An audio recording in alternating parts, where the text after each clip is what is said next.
Hey guys, welcome to another edition of Jon and Matt Play. I'm your host, John, co-host Matt, of Romcast fame or infamy, whichever one you want to call it.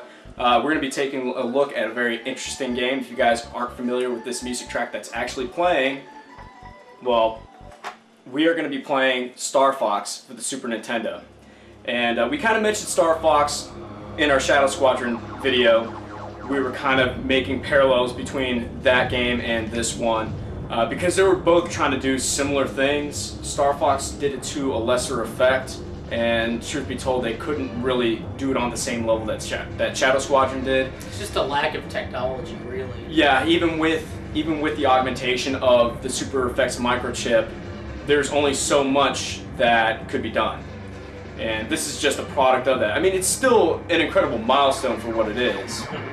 Just like Doom was an incredible milestone for PCs and Virtua Fighter for the arcade, this kind of represents that milestone on the home console front. It came out before really any of the major 3D games did on consoles, and this is a game that goes down in history as being very important in the progression of 3D in gaming. So let's just kick this off. Matt is going to play first. Oh boy. I'm going to play second, and in my playthrough I'm going to try to complete the entire game. It's been a few years since I've played through STARFOX. I'm a little rusty, so we'll see how it goes. So Matt, if you want to start it off. I don't know if you want to go through the training thing or not, or... Well, we can go over the control layout real quick for him. So, cool. As you see here, this is the screen you actually start out with once you leave the title screen. And it's there to give you a good idea of how the controls work in the game, which seems kind of weird now, but this is one of the first 3D games. Yeah. Kind of important, actually. Absolutely. To get yourself acclimated to the notion of, maneuvering a craft in 3D space. You had games that were trying to mess around with that concept on the PC, but this was something that was completely alien to most home console gamers who did not have access to games like Wing Commander or Descent or anything of that nature. This was pretty much your best bet in that regard. In that department, this was as good as you could get at the time. Exactly. And if you notice, Matt, I'm pretty sure I mentioned this to you before, but just for the viewers at home, in this, you see how it runs very smoothly, and that's because the video graphics display buffer for the 3D engine it's extremely small. It literally is the size of that little box in the screen. It actually barely holds the R-wing. Yeah, absolutely. And on top of that, and press the once you recharge, press your brakes, your retros.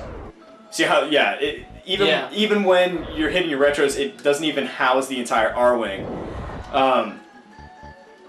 But so it has no real-world objects in there, which is why it's running at such a high frame rate. And it's also because the video graphics display buffer is truncated significantly. Mm-hmm. And another interesting fact about this is that you're controlling. There are 4 moments where you actually see the higher polygon count R-wing, and by how in game, the R-wing that you control is significantly lower in polygon count compared to this one, which is the same model that they use on the startup screen, the one that actually shows the sprites of the STARFOX team characters, like, Fox, Peppy, Falco, Slippy, and it says press start. The rotating R-wing is literally this one that you see on the screen. It also is shown right after you exit the exploding remains of ANDROSS' lair, and then the little part where it shows your percentage of enemies that have been shot down. And I think that's it. There's the only 4 occurrences where you actually see the higher polygon count R-wing, and this is the only time that you actually have direct control over it. The other time they're just cinematics or just display pieces. So, kind of interesting. Actually, try to go diagonally. Trying to do a barrel roll. You have to get the feel for it. Fly diagonally upward. No. Do this. No. Like that. Yeah, okay. You can actually, for example, you can see the cockpit right there. Yeah. Anyway, enough about the crazy trivia. Let's just get into the game. All right, we're gonna skip the training mode.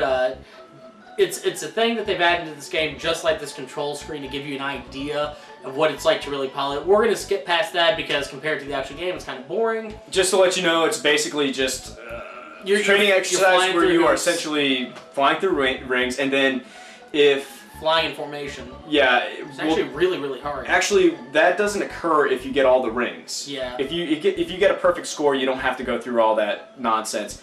But if you miss one, and you don't get like the message where General Pepper says, "Oh, I'm sorry, I doubted your skills. Press start." Yeah. You know, which is weird. Then you have to do that thing where you have like that wireframe R-wing template. You have to basically stick inside of, but the controls are not. The controls are so limited. They do not have the finesse for you to be able to do that accurately. It is nearly impossible. So we're going to skip past that, and we're going to go right into the game. When we start off here, we have this really cool layout of all the different kind of missions you can go to, and you can kind of select which path you want to take to get, of course, to the end, which is Venom. So we're gonna take the top one. No, don't do that. You don't want to do the top one? Take the first course. It's the easier one. What, the bottom one? No, the middle one. That's course one. Yeah. Okay, course one. Okay, we'll take that one. That's a pretty. You get the reason why is because you get some interesting set pieces, and also if we play on that course, I would like to hit the black hole level. Okay. And the asteroid belt on this course is the only, from what I understand, the only way to actually get access to that level. Gotcha. All right. Oh, shooting star. Yeah. Nice. There's a lot of interesting little touches that give this game a lot of character. Yeah. And if we're going to compare it to Shadow Squadron basically has no plot whatsoever. This game takes it to the other end, and it has, some very colorful characters and a full backstory that goes with it. It's one of the things this game does better than Shadow Squadron. So you can see kind of a trade-off between, game controls, and not just that, but, overall technical accomplishment. Exactly, yeah, the nuts and bolts pretty much holding this together. Yeah. And, pretty much the 3D elements, like all the mechanical nitty-gritty of this game was designed by Argonaut Software. Yeah. Dylan Cuthbert, Jess Sand, Ben Shees, and a bunch of other folks at Argonaut Software. As where the universe and the characters and the plot and stuff, that was all conceived by the folks at Nintendo.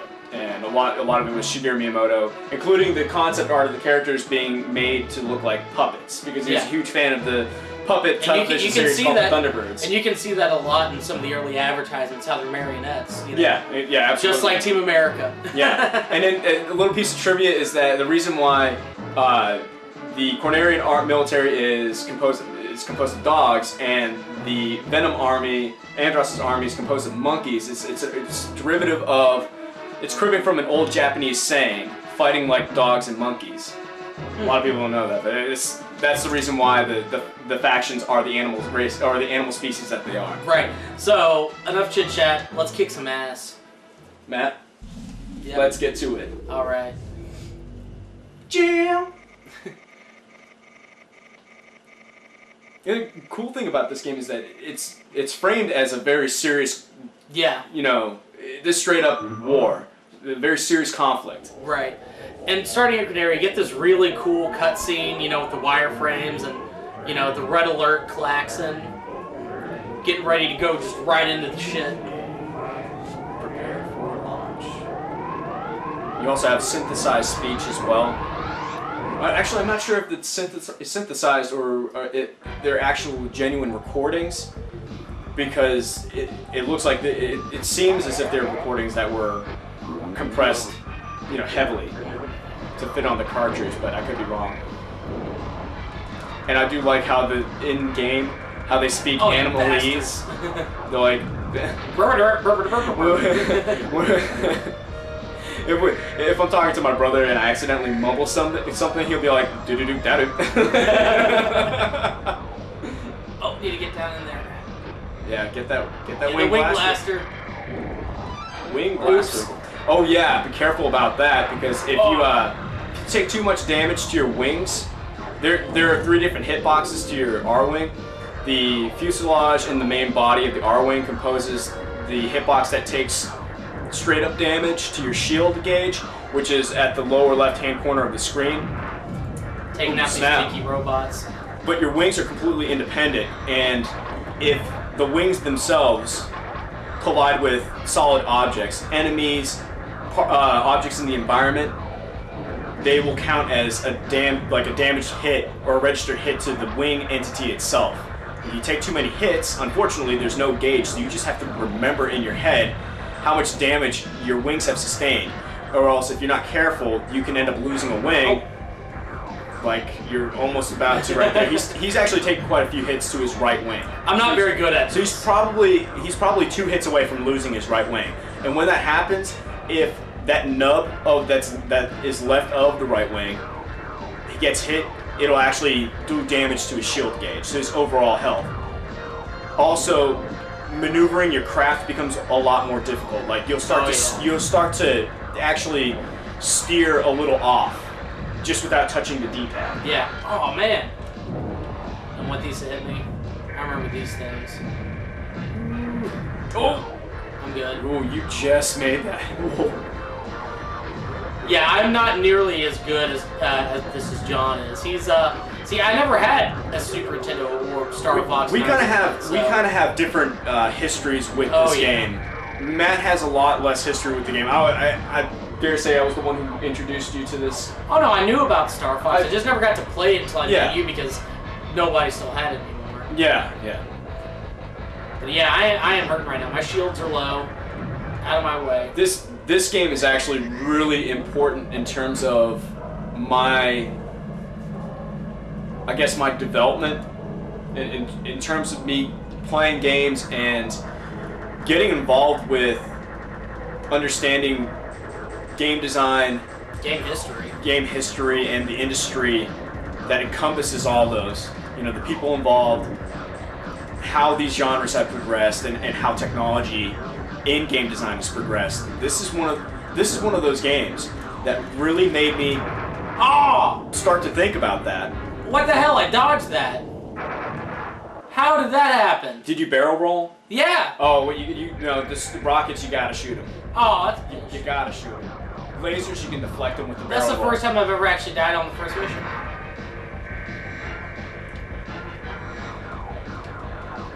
Die, bastards. Yeah. Oh. Wing blaster.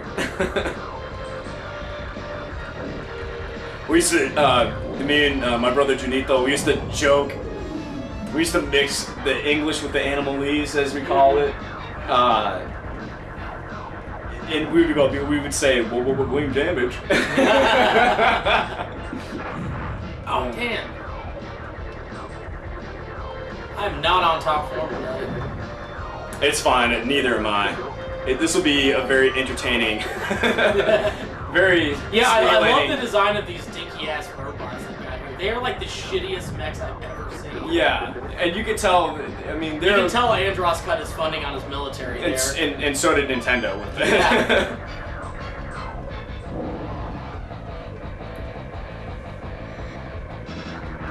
So, from a geometrics perspective, given the standards of the time, this was pretty cutting edge. Definitely for consoles. For not home so consoles. Not so much for arcade or PC. Yeah, don't get it twisted. This did not stand up to games like Doom and Virtua Fighter, which the two of those games also came out in the year of '93. Yeah. But not once before have you been able to experience 3D graphics like this on a home And remember, console. we're doing this on a Super Nintendo, which is not supposed to be able to do 3D, but it is a Super FX game. This cartridge actually has a whole nother processor in it.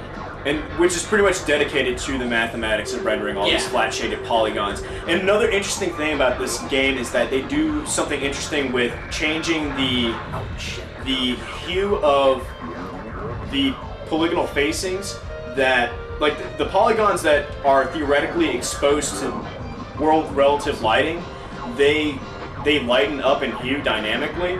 And then if you see any polygonal faces, including shadows, that are go down. Yep. Oh shit. Careful, dog. I mean, you have to keep reminding me of that. You get really messed up. I'm not even joking. Seriously, you'll feel it. You'll be like, oh god, right in the balls. Right in the balls. Yeah. But what was I saying? What I was saying was, they employ the brightening of hues in the polygonal faces to show world relative lighting, like a very primitive smoke and mirrors act of that. Damn it! I'm trying to shoot him down. I can't. It's tough. I can't shake him. I can't shake him. One of the things that this game gets wrong, and which is one of the things where it's like it was a standard of the time, especially for like games that had flight combat, is there's no reticle on the screen. Yeah. So there's nothing painted on the screen for you to tell. Whew, relative to where your R-wing is facing, you kind of have to just make a guesstimate. Yeah, and it makes it really hard to hit things far away because it's always just a little That's off. why the best strategy I've found, and when you see me play, you're going to notice that I'm going to be pressing. I'm not really going to stop pressing that fire button just because that's the best way. It's like shooting shooting tracer rounds. Basically. That's the best way for you to tell what you're going to hit, how you're going to hit it, and how far off you were. Oh, I got 93% completion. Whatever, your turn. Do you have the wing blaster? Yeah, I've got the wing blaster. Well, I don't know. I died. No, I got it. Well, here, play until you get game over or whatever like that. I don't want to do this. I'm gonna die. Yeah, this level gets hairy. I love how they pulled up the sprite there. Enhance. Yeah, and that's all pixelated. That's all the resolution we have. Yeah, and that you see how that stuff kind of shifted. A lot of people think that that's mode 7 scaling, but that actually was done by Super Price Chip 2. How do I switch? Press select. I did. It did. Oh. You have to wait. You have to wait till the camera is done going into the cockpit. That's gay. Yeah, it's kind of dumb. Oh, you don't shoot that yellow shit at me.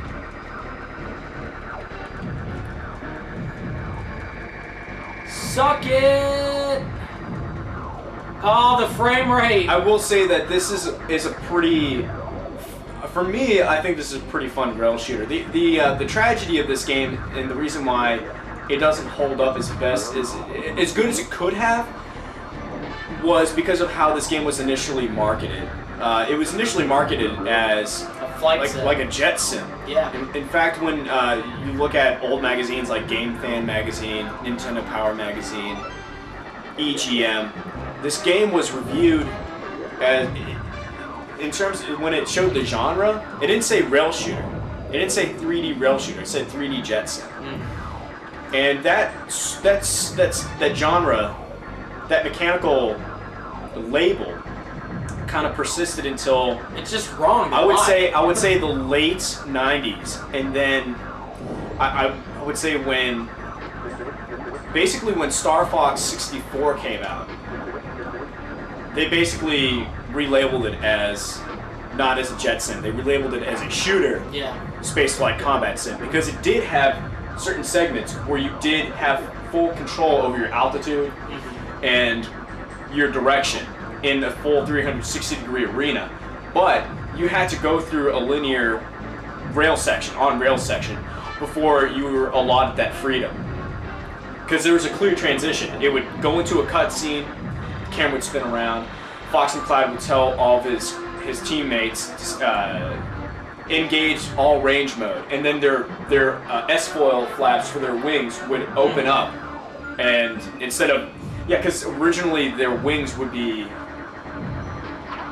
quasi-parallel to the actual body of the craft itself until you got into all range mode. Then it opened up like F-15s or Harriers.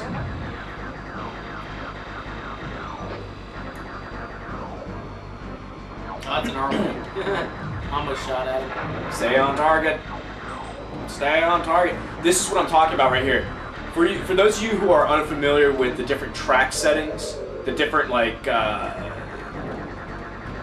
I guess course settings for these individual levels, this extra stretch right here, with the exception of that piece, that enemy, is not in other pressings of StarFox 1. In other words, deflecting them. Copies, US copies, you have to hit the glowy spots. US copies of the game that use the Mario 1 chip have this track distinction, and it's, from what I understand, it's only in this level. Now, they had chopped a good portion of this track out like those extra spheres that shoot energy balls at you, they cut some of those from the track, and they kind of cut the time it took to complete this track by maybe half a minute. And that was the GSU-1 pressing of STARFOX. That was the one that did not have the clock speed inhibitor or anything like that, because they basically had the time to test the chip properly. The reason why they put a clock speed inhibitor with the rest of the hardware that governed how the game worked, the char ROM, the EEPROM, and the Super Effects processor, was that they weren't sure if the clock speed where it was at was going to do irrevocable damage to the actual microprocessor itself. Yeah. They were worried that it was going to actually damage the game and render it unplayable after a few months or something like that. After they did rigorous testing, because they only had like $1 million, they had enough money to make the chip and to make the first pressing of STARFOX. That was Mario 1. Mario-1 or something like that. Oh, hyperspace. Which Mario 1 stands for Mathematical Argonaut Rotation Input Output Chip 1. So, and then after that they had a chance to get the testing down, to get the empirical data down, to figure out that running it at its native clock speed would not damage the chip or the surrounding hardware. And thus they released the GSU-1. You know, so I'm surprised I made it this far. Yeah, you're doing pretty good, actually. I've been, you know, trying to engage our audience. Yeah. Dropping some information on top of them about No, keep it up. I'm just surprised I'm not dead yet. Oh, get that wing blaster. Now you can have a full-on wing blaster. Now get that extra life. Shoot all the little tiny thing. Oh no, you shoot these guys right here, and then after that you'll get a chance to get an extra life. But yeah, I know a lot about the history of this game, past and during production and the future of the franchise, because I really love this game. It's like, to me, it's like watching a good movie. After every few years, you kind of revisit it and you kind of fall back in love with it. And it's pretty much how I feel about this game. This is a game that I can play, and it's the reason why I actually still have a lot of my old school games. If you look right next to Matt, this is one of a few bookshelves that I've got. I've got 3 full bookshelves, and then on top of them I have games on that. And the reason for that is games like this. I'm going in.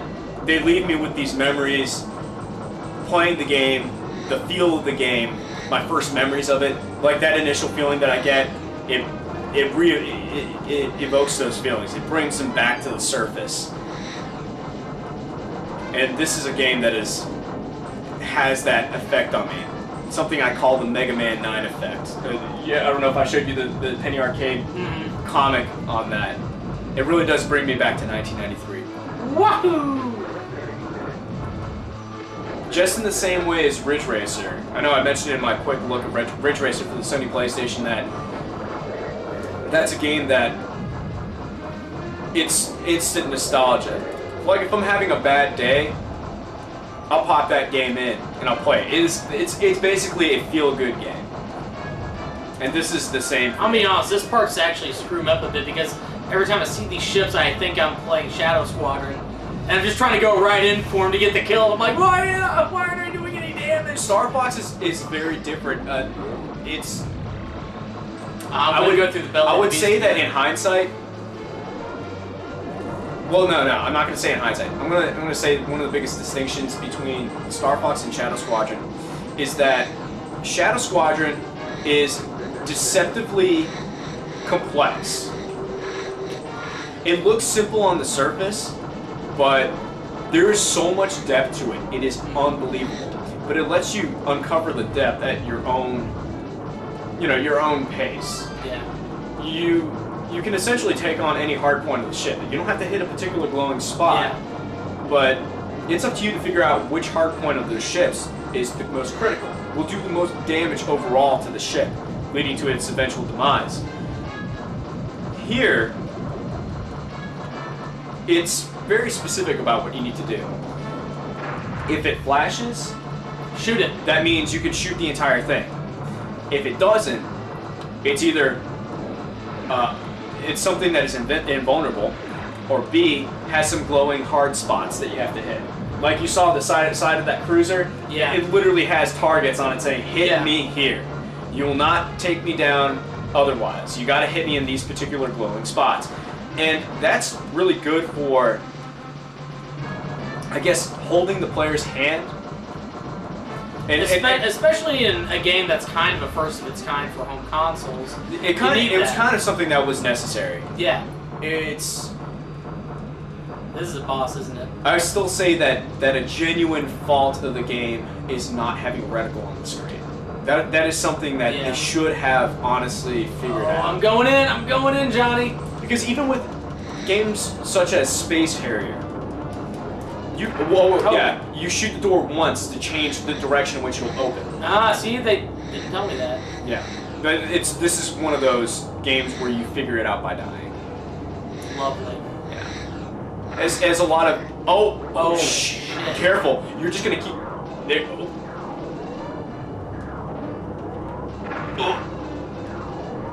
When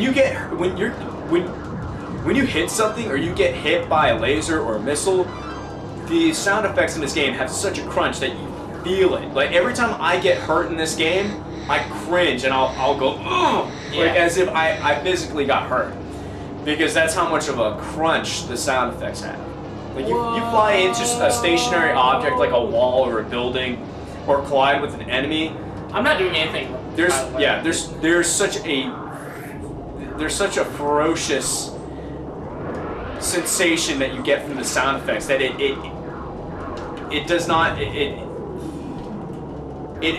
incentivizes you not to try to get hit just because of how violent it sounds by itself. But then you have the flashing of the screen and the jostling of the camera. There's a lot of shit! You lost both your wings. I got this. You gotta shoot that thing down to expose the core of the base, and then you can shoot it. Here's the thing I forget. Guys, get on this, respond to us through comments. Let us know if getting both your wings damaged makes the aileron roll, or the barrel roll. Oh, no, you just answered my question. I was wondering if you could do an aileron roll or a barrel roll and still deflect shit, but apparently you still can. There you go. I told you I had this. I had it under control, and you doubted me. I'm just saying, when you lose both your wings, everything hurts you. Yeah. You're so vulnerable, and it affects how you can fly. Especially when you're on planetary levels, you'll slowly but surely sink down. Because you're out of lift. You don't have any lift. Exactly. And you have to overcompensate.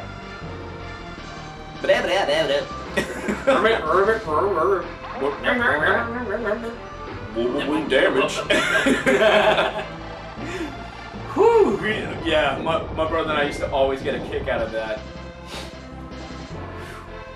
That was intense.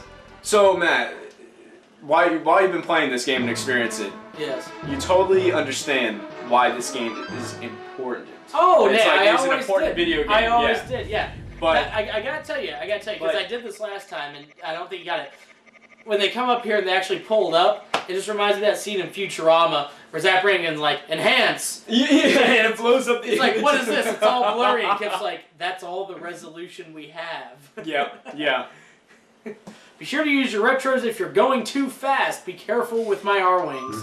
They're his R-Wings, not yours. Yeah, because basically you're a mercenary. Oh, what? Oh, your wings are still... Oh, your wings don't get restored until you die. Ah, titty sprinkles. Oh! Man. I am boned. I think you can only get... When you collect a wing... what's it called? A wing blaster. What it does is it places in front of you, and it just places it directly in front of you so you can grab it. It places a wing repair. Oh, shit. Let's see if you can get... Yeah, get that. Watch, see? Yeah! Wing repair. Oh, goodness gracious. And then they threw a giant mountain in front of me. That's another problem with this game, even...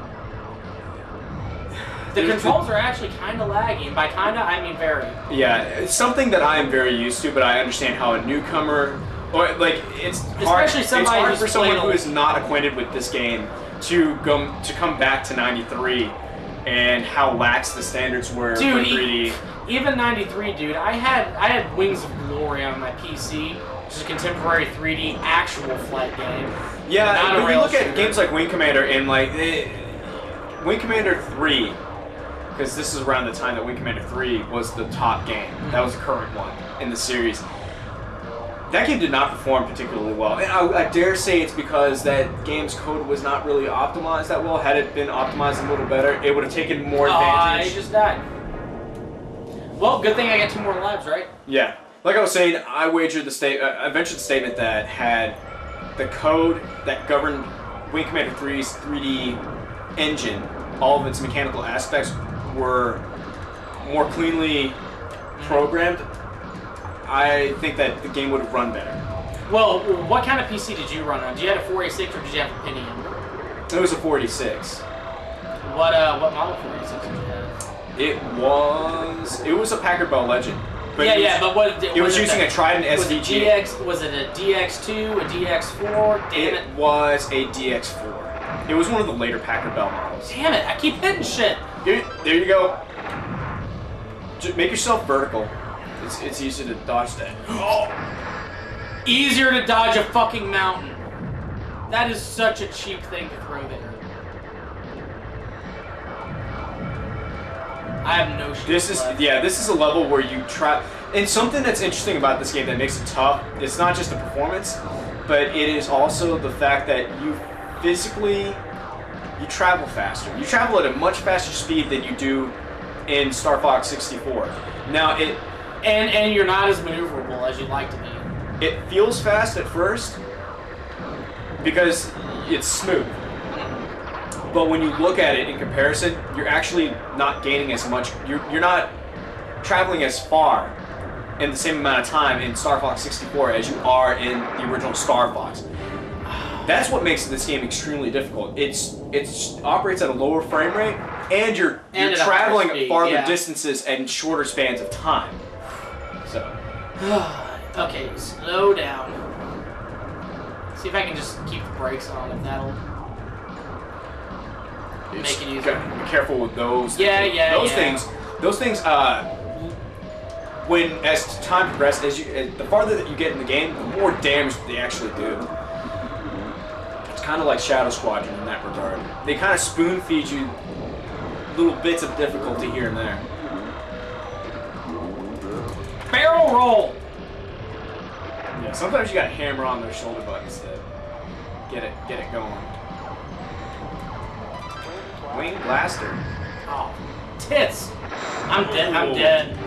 And that's as far as Matt White gets in STARFOX. That's still pretty damn far.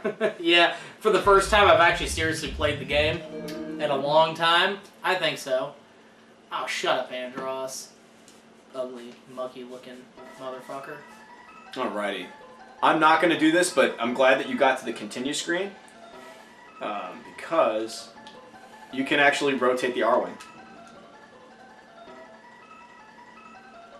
You can make it stop.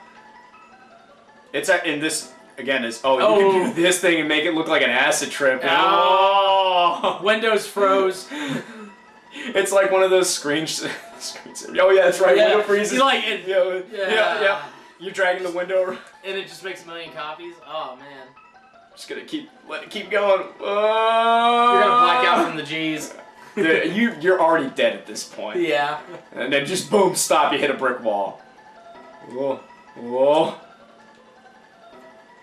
You having fun, John? Whoa. Oh god, you can zoom it in, zoom it out. I'm having so much. Okay. Anyway. Alright, now your turn. Now my turn. I'll let you do the talking from now on. Oh, fun. Once again, Corneria. Our last resort is to counter attack Venom. Good luck. Don't they mean the attack Venom or whatever? English. I always thought this was a really cool cutscene. Yeah, emergency.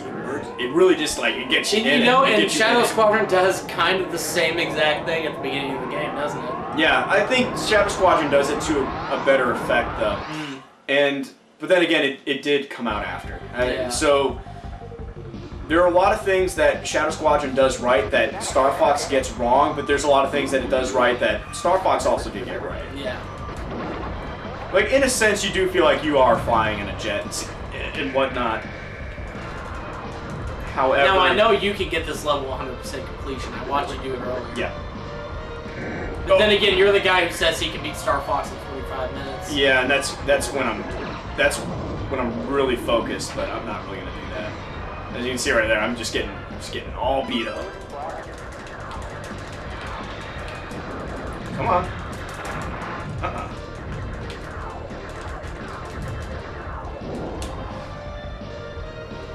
Something that we haven't talked about in this for this game is the music. The music's pretty epic. Oh yeah, yeah.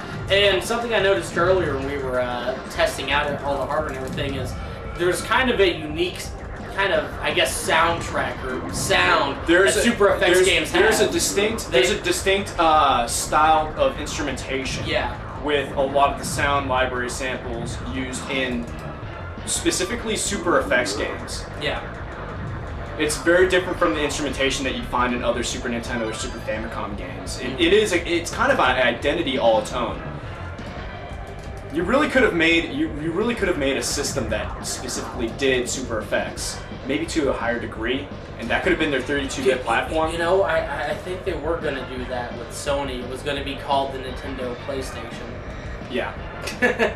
And well, then we remember what happened to CES, and yeah, we've talked about that a lot. You know, history's history. So there you go. But it could have been an incredible pairing. It could have been, but well, at the same Nintendo time, had to awaken the sleeping giant. Essentially, is what they did. Yeah, they pissed off Sony, and you know it's actually kind of funny thinking back about what the original PlayStation was supposed to be like. Because actually, in a lot of ways, it was going to be like what Sega was going to do with the 32X, or I guess the actual Sega CD. Before they decided to make a separate add-on, they were actually going to re-release the Genesis with the CD built in. And they were going to have two separate types of games. And the PlayStation was going to do the same thing. It was going to have Super Nintendo titles, Super Effects or otherwise. But then it was also going to have CD-based games using a Sony CD drive. And it was going to have better hardware, although I don't think they ever really told us to what extent. So yeah, I don't think it really... And we kind of saw what happened with Sega in those attempts, so I don't know if it actually would have been all that great. It's hard to say. Because you look at the Sega CD, there are some legitimately incredible Sega CD games. Right. But that actually did not squander the technology and actually used it to good effect. Well, the problem was never the games, though. The problem was the way it was marketed and the costs and how it was redundant. Yeah. You know, that's the problem with it. Having to use another power supply for it, it was such a clunky implementation. Now, of course, the Nintendo PlayStation wouldn't have had that problem. It would have been a fully integrated console. But at the same time, if it doesn't seem like it would have been as big a performance jump as the actual PlayStation ended up being, or the N64 or the Saturn. So how much of a stopgap would it have really been?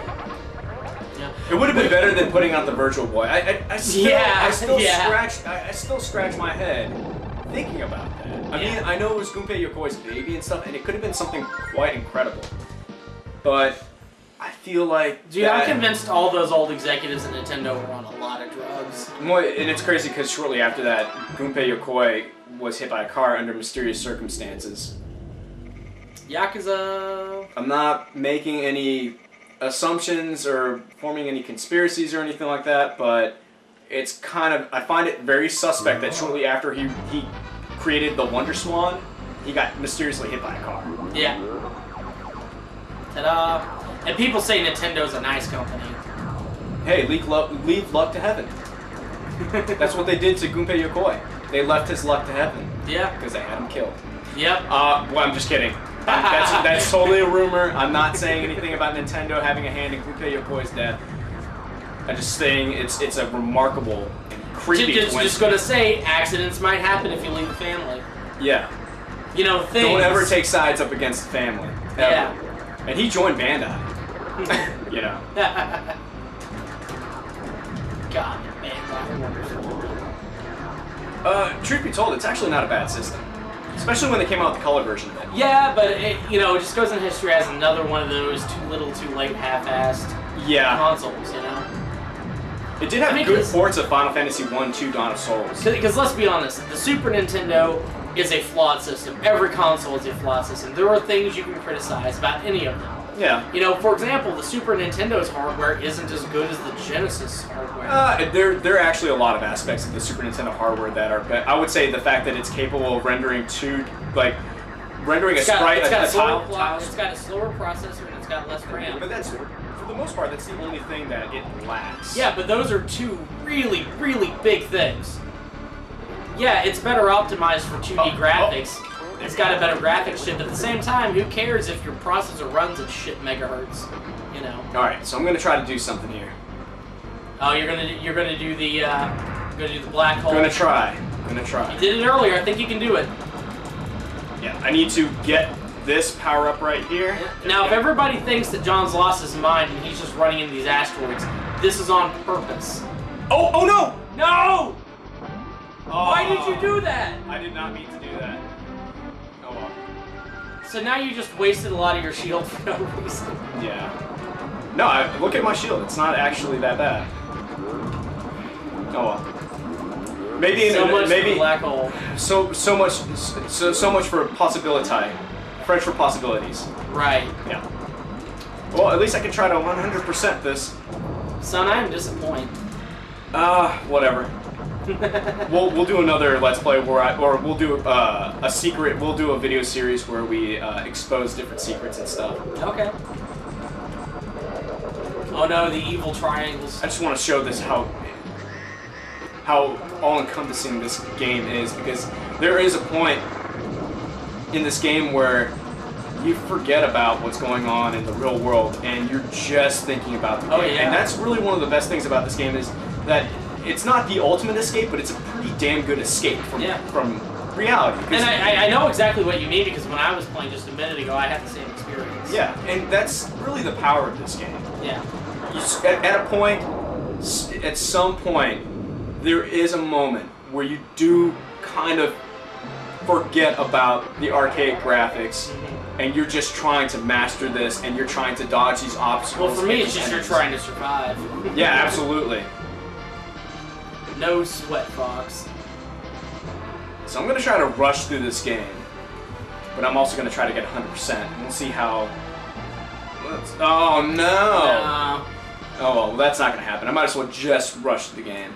I mean, we've already seen me halfway play through it already. Yeah. So engage. So this is not going to be just a speed run or pro run, but a little conglomerate of it, a little amalgamation. A pro speed run. Yeah. I have aced this game before and gotten an A. I have gotten 100%, shot down all the enemies. The max score you can get is 60,000, and I've gotten it. It's kind of lame that there's actually a max score in the game. There's only so many enemies in it. Yeah. I hate the first-person mode. Yeah, if the game had better controls, I think it would work out. But combine the fact that it's actually a 3D rail shooter with the fact that controls are kind of laggy, it doesn't work. I need to, yeah, it's because it's not quite... It doesn't have the finesse. It's not quite a space flight combat sim, so you can't approach it like that. You have to approach it like a rail shooter, and like most rail shooters, you have to see where your character is in relation to other objects. Or you're gonna hit shit. Exactly. You're gonna hit all the shit. That asteroid level is very hard to get through, and honestly, I thought I was going to hit the black hole, but I accidentally botched it by pressing the fire button. I thought I was pressing the slow down button to hit it, but oh well. Oops. It happens. Nobody's perfect. Totally not cool. Alright, here you go. You're going through the thingy. Coming in. You can keep yourself from getting hit, that is. Yeah, I'm good. Now, I think this is a really cool segment of the game, but when I think about it real hard, it doesn't actually make a whole lot of sense why you just, instead of just blow it up from the outside, you fly into it. I am curious as to how they figured out how to do this, because, you know, that object is really not that big. It's not this big. Yeah. Dude, clearly Andross, he's got He's got some Time Lords on his payroll. It's bigger on the inside. It's bigger. It literally, it quite literally is. There's some smoke and mirrors act that they're doing with this. Yeah. Then again, if you've got faster than light technology, maybe you have the ability to very efficiently warp space-time. Maybe it's a bag of holding that he's using. Yeah. You know. He's just got a large. He just used multiple bags of holding to to make the ship. And like really, the inside of these bases are actually literally housed on the planet Venom, and just the bag of holding just leads to that section of Venom. That's what it is. That'd be a pretty cool concept for a video game, actually. That seems to be the most convoluted explanation I've heard for this, though. Honestly, I think they just realized that, oops, we didn't make the ship big enough. That's not me being real or anything like that, or analytical. That's just me being a dick. Because this is pretty huge. Yeah, and it's like it's so nice of them to put a hallway in the middle of the ship that's perfect size for a fighter, right? Yeah, with no turns in it. Yeah, with no turns. It's got doors, but we can shoot them open. This is like one of those set pieces that kind of feels epic. It's like you do kind of feel like you're on a trench run. Yeah, that's what I got the feeling from. It feels like you're taking on the Death Star and stuff, except you're indoors. Luke, use the Force. No, I think I'm going to rely on this really expensive targeting computer I've got here. You know, and whatever the hell that is. It's another base. At this point, they become destructible from the outside. Yeah. So. Just seems like a really worthless ship. No guns on it, and it's made shooting rockets though. Explodium. Yeah. Yeah. That's my favorite. That's my favorite EM. Oh yeah. Yeah. Aside from second only to like unobtainium. Oh yeah, you got unobtainium. What a stupid name for an actual alloy. Yeah. You know, if we're gonna rant about Avatar, and he's supposed to be making like statements about like real issues. His statement was that's such BS. I don't believe it. When you make a movie that is such a corn fest. Yeah. It's so cornball. Who's firing these turrets? I don't know, but it almost got hit. I deflected one of them. That's seriously at Empire's best, at work there. Those guys were horrible. I think it's cool. It goes whoosh, whoosh. There's a lot of great things being done with the sound. Mm-hmm. Like when you hit your boost. Yeah. Or you hit your retros and stuff. The sound of your engine. I went up the wrong way. It's been a while, guys. Ouch. Now you got some of your shield back. I think this is where we come to the boss, isn't it? Yeah. I always do that. It's like it is akin to sliding through a Mega Man door. Yeah. And your character stays in the air and the screen scrolls and you're still mid-air like a pose and then you drop down. That's what I do. Like in STARFOX, I do a barrel roll then boost. And then I do this that way I don't have to worry about colliding into the wall while still being able to shoot these down. Still strategy I employ. And then I can get direct access to this thing. You just deflect these little things and then boom. You make it look so easy. I hate you. As they say in THX 1138, all you can do is know your information. Now you know, and knowing's half the battle. And I would say that the explosions in this game are very satisfying. Yeah. Like the red sphere that just emanates from it. You can tell they watched a lot of Star Wars. Absolutely. And there's something really goofy with that asteroid right there. But still, like the scope that they kind of feel that they achieved with it, it's actually it's impressive to see the ambition in this game. Mm-hmm. It's bursting at the seams. Now, does it really succeed in every area? No, but you can see the ambition. So it's something you kind of have to respect about the game. Yeah. All right, let's see if you can do this. And like I said before, at the time, this was a tour de force under the home console, in the home console stratosphere. Yeah. See, I know you're telling me to say good luck, but I have to agree with your brother. It sounds like he says goodbye. Yeah, it's good luck. Goodbye. It is good luck, because he says it in text in the first level. So. But how do you know it's not a Japanese guy who said that with really bad English? Good luck. Like, yeah, it probably was.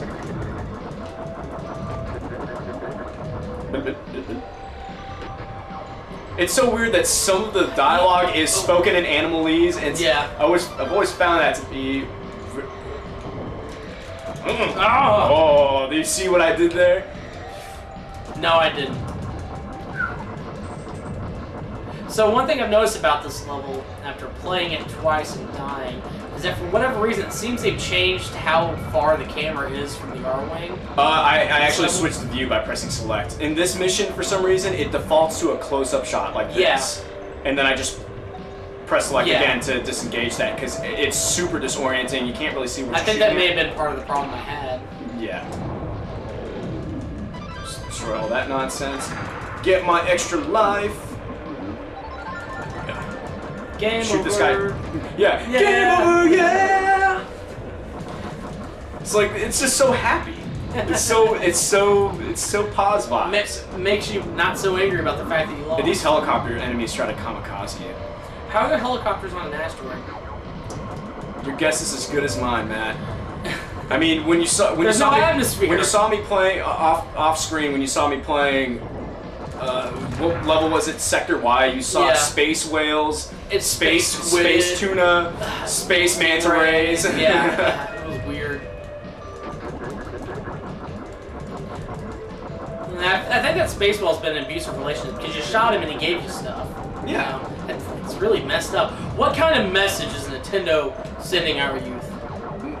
Well, the Japanese like to go whaling, so they really have no love for those animals. So maybe that's kind of telling.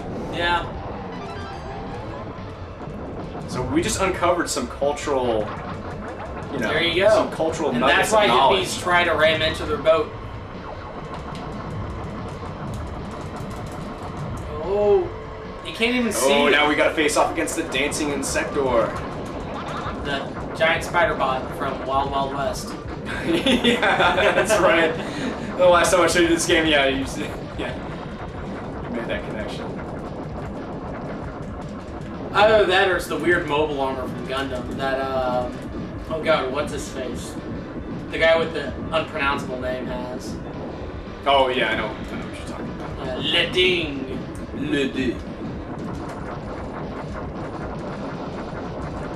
It doesn't really seem to be doing much except, like, really bad dancing.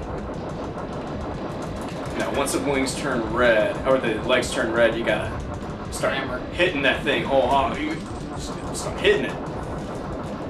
Hit it, quit it. It's just like baseball. You gotta hit it and run. Oh goodness! Oh wow, that was a close shave if there ever was one. Oh good lord! This guy's gotta die now. As Will Smith says in iRobot, dude, you totally gotta die. Or he's like, no, you so gotta die, and then kills the master computer or whatever. All right, and I think that leaves us with one more stage. Does it? 2 more. Really? 2 more. I have to fight through the extraterrestrial defenses, and then I have to fight on the planet. Oh, so the last one's actually a 2-stager. Yeah. Okay. It's like a good 2-parter episode of some. It's basically season finale. It's a 2-episode pilot of Miami Vice, basically. Really, I was gonna say it was like the two. It's basically this in video game form. So dude, it's pretty much epic. No, it's like Hotline Miami. That's Miami Vice in game form, or Grand Theft Auto 3. Or not 3. I mean Vice City. Why did I say 3? It's so funny because people who have played Hotline Miami. That's the name of it, right? Hotline Miami. Yeah, Hotline Miami. A hyper-violent game. They have said that they've never seen a top-down game that was quite that bloody or something. The violence is so uncharacteristic of a game in that format. And I thought to myself, wait a second, guys. Have you guys never heard of games like Loaded? Like Project Overkill? Those games are hyper-violent. Think about Postal. Postal was a 3-quarter top-down shooter where you're going around mowing people down and they're crawling in puddles of their own blood saying they can't breathe and they can't see and they're in pain. They're like they want to be put out of their misery. I mean, that's pretty dark stuff.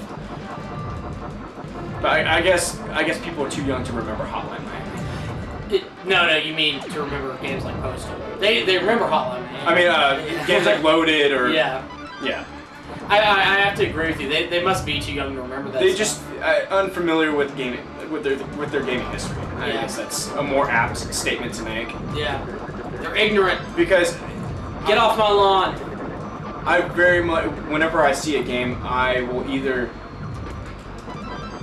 I would say that my knowledge of video game history is pretty good. I have proficient knowledge when it comes to multiple genres, companies, and how they intertwine with one another, whether they do or not. I would say that during our conversation with Leo from Gaming Bolt, I definitely brought up some stuff that the stuff he brought up wasn't stuff that I was not familiar with. I was familiar with everything he mentioned. Plus, I threw out a couple things that he wasn't familiar with. Yeah. So. Tooting your own horn here, are you? No, I'm just saying, like, I can compete with people who are paid, who are do that stuff for a living. Yeah. As opposed to us, who we just do it for the love of it. Yeah. But I can easily draw those parallels. When someone's like, oh, it's the first game to do this, first game to do that, I'd be like, oh, what about this one? What about that one too? What the hell? I actually lucked out with this battle. That was weird though. It was like a multi-segment space dragon. It's called the Fantron. It creates facsimiles of itself that aren't real. Oh. That you can only see, but you can't. They're not a part of it. Yeah. So you can't. Shooting at it does nothing. Yeah. Now check this out. Check this cinematography right here. It's actually pretty impressive. You didn't see stuff like that in Doom. There's just some interesting stuff that this game does that other technological tour de forces on different fronts of the gaming industry did not do. And that's one of the things that this game has on others. And in terms of its character, it's unique. Oh, Kyle went back there. As Kyle Reese would say, Kyle went back there. Sarah Connor's like, you were shot? Get out of the way. It's gracious. Sometimes your teammates are actually more liability. The problem is the hitbox for those R-Wings are cube. They're cube shaped. Oh, that was close. They're actually cube shaped. Yeah. So you might accidentally hit that cube instead of hitting the enemy that looks like it's where that shot is actually going to hit. Right. So that is sometimes pretty frustrating. You can't deal as much damage or any damage to an enemy in front because you're busy hitting your buddy by accident. Yeah. It's one of the shortcomings in this game. And it's one of the things that you actually kind of have to circumvent, just with how you maneuver. In other words, it's something you get used to. Long story short. Oh, I felt that. Oh, frame rate. Oh man. This is not a TV issue. Too many rectangles. Yeah, that's too many rectangles. There you go, Jon. Oh man. Oh, and there's more. They just keep coming. Oh, that frame rate. Yeah. Oh. Makes me really appreciate modern hardware. Just gonna be honest, it's kind of ghetto. It's kind of ghetto. It's kind of, yeah. I mean, I still think it's got an element of old school cool in it. It's part of this game's character. It's like how character relative movement and how it's kind of flawed the gameplay of Resident Evil is part of the charm of that game. Part of how it makes it more tense of a situation, but you know. Oh, it's the Tron thing again. Fantron. Fantron. Where is it? I think it's the middle one, isn't it? It's this one. Oh. There we go. Get them already?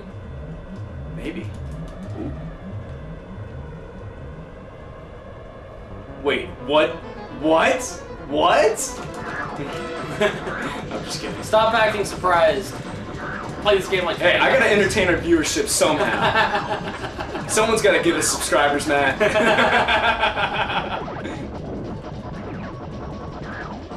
Yeah. I have no idea what's going on at this point.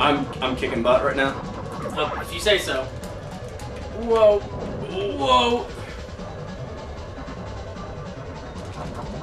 Yeah, this game's just. I like how it has like the after image movement, make it seem like it's going really fast. Yeah. It's like some weird kung fu shit. It's a really cool feature in the 3D engine. Yeah. And it's kind of characteristic of these early 3D games. The only really saw a problem lot with of it that. is, I saw is when they pull it off, it also makes the frame rate. When they do Yes, that. it is a performance hit, and Because these objects can actually hurt me. Oh. There we go. Now check this out. A plane cannot do this. Cannot change direction while doing that. Like, that's ridiculous. How would you do that? He's got thrusters. But still, He's not just using ailerons, he's got thrusters. but it's just, it's crazy. Yeah. Isn't that? You have to be one hell of a pilot to pull off that. You are indeed a worthy foe, but your foolish efforts are futile! Is that all he's gonna say?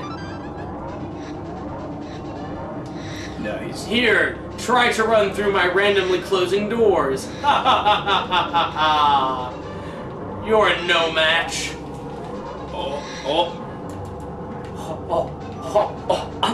We keep saying that every time we do a Let's Play. See, there, your R-Wings have no chance against me. Oh, man. Yeah. This guy's so predictable. Oh, here's the face. Hey, you with the face. Stop shooting I that like shit how at me. he's blinking panels at you. Yep. He's crying panels at me. Yeah. Ooh. Oh, I've always loved doing this. This doesn't really do anything, but it's like, ooh. You just ate like a breath mint. That's what it was. It was this explosion of minty flavor. Clearly. Oh god, these panels can actually hurt you. Frame rate. Yeah. Oh god, he hits hard. Oh.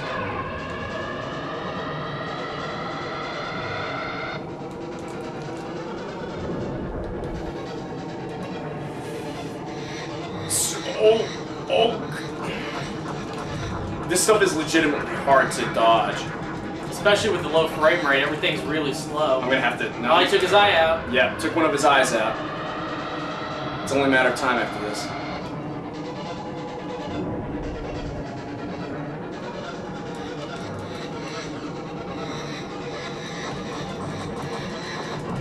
Oh! There we go, there we go. Yeah, baby, yeah, baby, yeah. Yeah. Nice. It's curtains, Andross. Your number's up, monster. That's from Bionic Commando. Now that is a lazy boss. Well, With it's his face course on- one. He gets more difficult depending on the course. Right.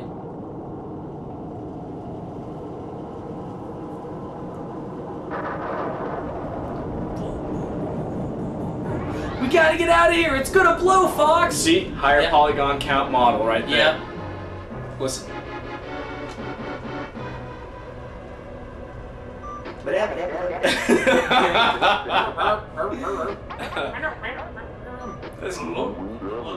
This game is awesome. It hasn't changed. It has not aged that well, but man, is there a charm to it that it is indomitable. Yeah. Cannot be beat. And there you go. That's all she wrote right there. That's STARFOX. Let's just Sailing let them watch this cinematic and its glory. This is just, man. Sailing off into I victory. remember when I saw this for the first time, and I really felt like I really accomplished something. It was great. And the music, I cannot give enough credit to this music done by Hajime Hirasawa. Sad thing about it is, he never scored another STARFOX game. Ever. Not even the sequel he did. I think he might have done consulting work on it, and that was it. And that's why there's such a majesty. There's like a majestic sort of feel to the music. Because it was kind of supposed to, it's supposed to be as if it was like the allure or the infinite amount of possibilities that you had in space, because it is, as Jean-Luc Picard says, the final frontier, and it's it's supposed to be like a romance and a majesty about it that could be equal by being on a planet. Even if the game itself with the mechanics doesn't allow you the full possibilities of space. Like Ridge Racer does with racing and the feel of it, this game does for being in space and actually getting into interstellar dogfights. Oh, and here it shows you all the bosses, which is pretty cool. Attack carrier, missile blaster. I cannot listen to it. This is a soundtrack that I love so much. Sometimes I find myself humming it. Rock crusher, laser. You can tell the clock light actually adds a performance hit to what's going on because it is kind of doing some sort of weird 3D thing. Atomic base, laser. Size, really, really big. Yeah. I never understood what the scale, I guess they're just scale units, but... Or maybe that's how many pixels, or I don't know. Meters? Might be meters. Wild Wild West Spider. Dana, Dancing Insector. Fire Blaster. Yeah, that thing, if it hits you head on, I mean, it clipped my wing, and if that thing had hit me, I would have been a quarter gauge away from death. Fantron. Laser. Not that big.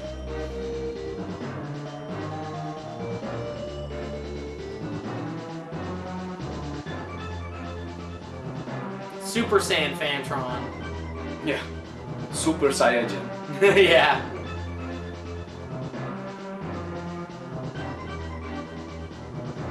Yeah, so this enemy, like, the only way to take that thing down is to get a beat on it. Because you notice when it gets hurt and it rears up, when it rears up, it affects the enemy. It affects the robot's aim. So that's why some of the shots were shooting upward, because I literally adjusted his aim by hitting him, and you got to get him in that rhythm. STARFOX presented by Nintendo. Oh, frame rate. Yeah, it even has frame rate problems in the ending credits. Yeah, because the actual text right here. They're 2D images. They're two-dimensional. They're two-faced digons. They're not polygons. You can only see two faces of them. Yeah. If you were to put turn it 90 text, degrees, they disappear. Turn it 90 degrees so that way it was perpendicular to the camera's perspective, it would disappear. You wouldn't even see it at all. Dylan Cuthbert, Giles Goddard, and Christopher Womble. Womble. I thought it was Wombell, but they're all British, that's why I say Wombell. Pete Morns, Carl Graham. Very, very different from the STARFOX music people associate with STARFOX now, of course. And yeah, like I said, this game does have more of a majestic, epic feel than I would say even StarFox 64. I mean, like, not to say that StarFox 64 is not epic. I'm not saying that because I love that game to death. It's one of my personal favorites, Hajime Hirasawa. But it captures the epic nature of the experience, but not the majesty of outer space. Like, you're caught up more in the conflict than you are in the fact that you're seeing the Ben Cheese. He's one of the guys who designed the super effects. That's what it just said. Yeah, Ben Cheese. Yeah, he actually was previously a Sinclair research. Yeah, like the ZX Spectrum. Exactly. Yeah. Or excuse me, he worked under ZX Spectrum. Yeah. He worked under Sir Brendan Sinclair? No. What's his last? Clive Sinclair. Clive Sinclair. Sir Clive Sinclair. I was waiting for you to get it. Yeah. The ZX Spectrum, known for being the computer with the worst keyboard ever made. Yeah, but there's so many classic games on there. Yeah. I actually have played a few of them on an emulator. They're really fun. There's a platformer. It's a flip. No, it's got some great games on it. There's one game called Saboteur, and it is actually pretty cool. It's a cool looking game. I mean, the graphical capabilities of ZX Spectrum really low. Yeah. But that's what made it so accessible for programmers. Yeah. Independent programmers or homebrew, as there was no as back in the day. Cheap as hell. You know. Cheap as hell. It was very easy to mass produce It just took a lot of time to mass produce audio cassettes. Or tapes with the data on it. Yeah. Most games on the ZX Spectrum did come out as tapes. But anyway, that's a discussion for another time. Yeah. But in closing, that's pretty much STARFOX for the Super Nintendo. In all of its glory, on original hardware. Here at the Solid State Gamer, unlike a lot of people, we don't cheat when we do playthroughs. We don't emulate. We actually have the original cartridge with the original console, with the original controller. We play it for reals and capture it off the TV. It's really, for us, it's the only way you can do it. It is vital and it's crucial for us to capture these games in their original integrity, their original state. Mm-hmm. Because that's really how you have to present these games. It's the reason why we don't stretch the image and make it widescreen, because we think that that's kind of dumb. That's why we have the little format that we've got with the borders, so that way you can see us kind of interacting with the game experience, talking to you guys, as well as the actual screen display buffer of the game being played, right, and it being synced up with what we're doing. So you don't hear an echo or anything like that. Everything has to be authentic. So that's kind of what we do. And we jump through a lot of hoops to get it done. Hell, just getting all this plugged up is a real pain in the butt. And you were even having problems with the STARFOX cartridge before we started. Yeah, it's been a while since I've cleaned all my cartridges. Usually it takes me like an entire day, because if you look over here, that's only part of it. That's only part of the cartridge collection that I've got. I've also got some Tengens over there. I've got a official Nintendo tote bag, or tote box over there. Nintendo cartridges over, N64 cartridges over there. There's just a lot of stuff. Yeah. It takes time to just make sure everything is properly preserved. I mean, if you look at, there's gunk on my Super Nintendo controller. One of these days, I'm going to get around to unacceptable. Restoring this stuff to its natural beauty. John, that's just completely unacceptable. Yeah, hopefully that leads to more video features on like, how to care for your Super Nintendo stuff or your console stuff, just to, show the process to preserving this stuff and making sure it doesn't actually damage it in the process of cleaning it or refurbishing it. So, But anyway, again, discussion for another time. We hope you enjoyed this Jon and Matt play installment. Definitely one of the classics. It has not, like I said it once before, I'll say it again. I'll say it till the cows come home. This game hasn't aged terribly well, but it is an important game in the progression of 3D game design. Yeah. It was, for all intents and purposes, not just a technological tour de force, but it was also an experimental trial.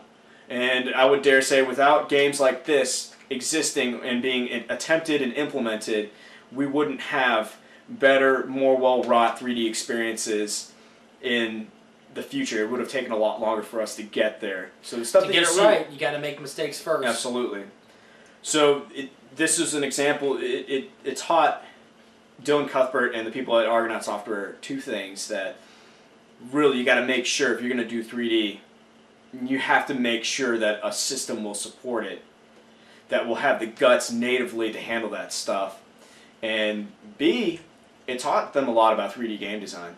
You look at, actually if you look at STARFOX 2, you look at their later games as Q games and games like Croc that they did under the Argonaut Games umbrella, where they changed their name when they were doing PlayStation stuff, that they learned a lot about control agency in 3D space, and also camera perspectives, what worked, what didn't, having the camera be solid, having the camera chase your character, having the camera switch perspectives and not lose tracking of the character, so that way you know where you are in the spatial relation to other objects in the environment.